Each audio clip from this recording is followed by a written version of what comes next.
Baik, perkenalkan nama saya Mas Atiloli dengan NIM 22000229. Pada kali ini saya akan menjelaskan tentang fungsi, tujuan, dan juga ruang lingkup public relation. Nah, pada video sebelumnya saya menjelaskan tentang pengertian dan lain sebagainya.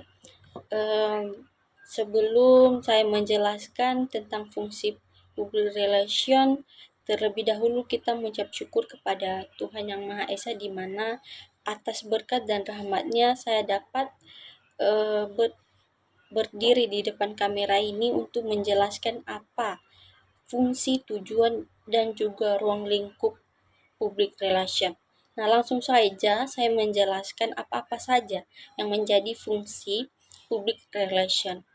Yang pertama yaitu kegiatan yang dilakukan bertujuan untuk mendapatkan itikat baik, kepercayaan, dan saling memberikan pengertian dan citra yang baik dari publik. Jadi, dengan adanya public relation ini, kita dapat belajar bagaimana supaya kita dapat dipercaya oleh orang lain, supaya kita belajar bagaimana caranya supaya apa yang kita kerjakan, apa tanggung jawab yang sudah diberikan dapat dipercaya kepada kita. Dan kita juga dapat memperlihatkan bagaimana citra diri kita di depan publik. Yang kedua yaitu memiliki sasaran untuk bisa membangun opini publik yang bisa diterima dan juga bisa menguntungkan semua pihak. Yang ketiga yaitu unsur penting yang ada di dalam manajemen supaya bisa mencapai tujuan yang spesifik dengan sesuai harapan publik, tapi tetap dengan kekhasan suatu perusahaan, sehingga sangat penting tentang bagaimana perusahaan tersebut memiliki warna, budaya, suasana, citra yang kondusif dan juga menyenangkan. Jadi dengan adanya public relation ini, maka akan membuat manajemen atau suatu perusahaan dapat mencapai tujuan secara mudah. Karena kenapa? Karena sudah memiliki public relation yang sangat baik. Yang keempat yaitu usaha untuk menciptakan hubungan harmonis antara perusahaan dan publik, sekaligus untuk bisa menciptakan opini publik sebagai efeknya. Nah, dengan adanya public relation yang baik, maka akan dapat membangun hubungan yang baik antara perusahaan dan juga publik. Jadi, Anda yang menjadi GR harus dapat menguasai public relation yang baik agar dapat membangun hubungan dan juga dapat mencapai tujuan atau target manajemen atau perusahaan tersebut. Nah, begitulah fungsi public relation. Sekarang saya akan menjelaskan apa saja tujuan, apa saja yang menjadi tujuan public relation. Yang pertama, yaitu menciptakan citra perusahaan yang baik dan positif untuk publik eksternal ataupun publik serta konsumen. Nah, dengan adanya public relation ini saya sudah menjelaskan tadi di fungsi public relation yang dimana dengan adanya public relation ini akan menciptakan citra yang baik, akan menampakkan bagaimana citra diri kita. Jadi, belajarlah supaya public relation Anda itu lebih baik lagi dan lebih kreatif lagi. Yang kedua yaitu untuk otomatisasi pemasaran, saling pengertian antara kelompok sasaran dan juga perusahaan. Jadi dalam tujuan public relation ini dapat meningkatkan pemasaran. Karena kenapa? Dapat menarik orang-orang supaya lebih tertarik pada pemasaran yang sudah dipasarkan.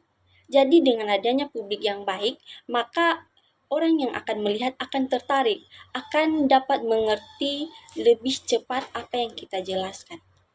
Yang ketiga yaitu mengembangkan sinergi antara fungsi kehumasan dan pemasaran. Yang kelima yaitu dukungan bauran pemasaran. Baik, demikianlah tujuan dari public relation ini, supaya tujuan-tujuan ini terlaksana dengan baik, maka kuasailah tahap-tahap public relation. Kuasailah apa yang harus kita miliki dalam public relation, dalam bercakapan, dalam berkomunikasi di depan umum maupun individu antara individu. Baik, selanjutnya yaitu ruang lingkup humas. Nah, ruang lingkup humas ini ada beberapa. Saya menemukan menurut Morrison dalam buku Manajemen Public Relation Strategi Menjadi Humas Profesional pada tahun 2008. Ruang lingkup pekerjaan humas terbagi menjadi 6, yaitu publisitas, pemasaran, public affairs, manajemen isu, lobby, serta hubungan investor. Nah, saya memulai dari publisitas. Nah, publisitas ini adalah kegiatan menempatkan berita mengenai seseorang, organisasi, atau perusahaan di media massa. Kata lainnya, publisitas merupakan upaya individu atau organisasi agar kegiatan diberikan pada media massa tersebut. Yang kedua yaitu pemasaran. Nah, kita tidak bingung lagi apa arti pemasaran ini. Kita sering mendengarkan pemasaran, yaitu memasarkan, mempromosikan. Jadi ruang lingkup pekerjaan humas ini menekankan pada upaya melakukan pemasaran produk, yaitu memperkenalkan atau memperlihatkan produk kita kepada orang lain atau jasa milik perusahaan supaya mendapat keuntungan maksimal. Jadi, ketika kita melakukan pemasaran, maka produk kita akan dilihat oleh orang lain. Mereka akan dapat tertarik jika kita menjelaskan lebih baik dan lebih detail lagi. Selanjutnya yaitu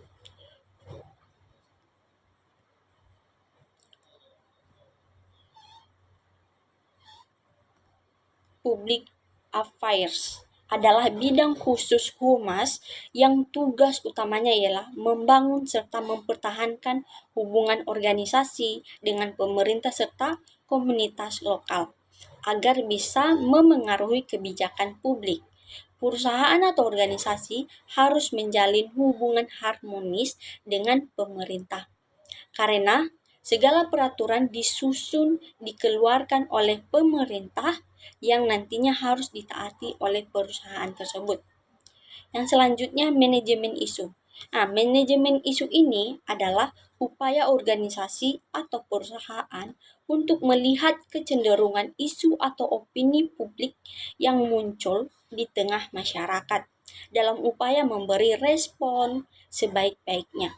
Nah, diperlukan juga tanggapan yang baik supaya isu atau opini publik tidak berkembang negatif, melainkan berkembang secara positif, yang pada akhirnya bisa merugikan perusahaan jika yang berkembang adalah negatifnya.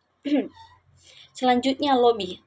Lobby ini merupakan ruang lingkup pekerjaan ini, berarti humas, melakukan pendekatan atau lobby dengan pihak tertentu, terutama pemerintah.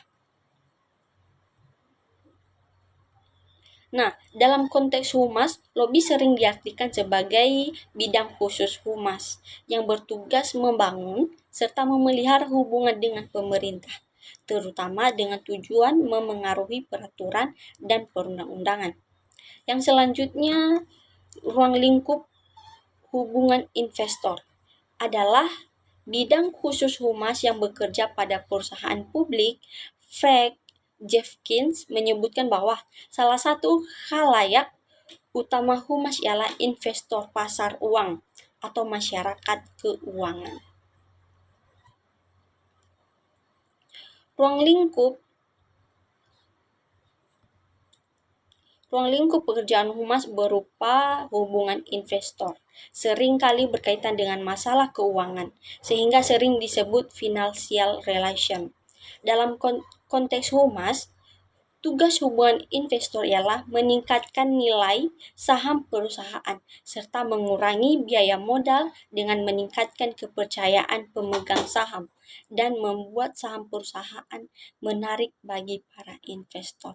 Nah, demikianlah ruang lingkup Humas yang dapat saya jelaskan pada hari ini. Semoga apa yang saya jelaskan mulai dari fungsi, tujuan, dan juga ruang lingkup public relation ini dapat dimengerti dan bermanfaat bagi kita semua.